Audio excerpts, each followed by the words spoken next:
नमस्कार मित्रांनो, मी डॉक्टर राहुल खळीकर। आज आपण धामोरी तालुका राहुरी या गावी आलेलो आहोत।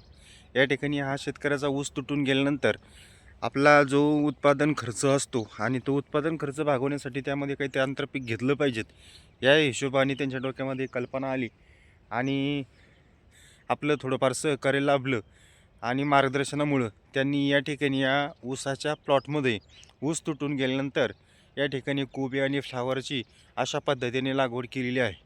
जो आपल्याला 2-3 महिन्याचा पिरियड असतो, त्या 2-3 महिन्याच्या पिरियडमध्ये आपले ऊस मोठा व्हायला वेळ लागतो। त्या काळामध्ये जर आपण 60 ते 65 दिवसाचे असे कोबी फ्लावरसारखे जरी पिकं काढले तर या ठिकाणी आपल्याला शेतीवर होणारा रासायनिक खतांचा आणि औषधांचा खर्च इझिली भागू शकतो। त्याचमुळे या ठिकाणी आपण या ठिकाणी पाहत असताना अतिशय चांगल्या प्रकारची लागवड या ठिकाणी कोबी आणि फ्लावरची या शेतकऱ्यांनी केलेली आहे।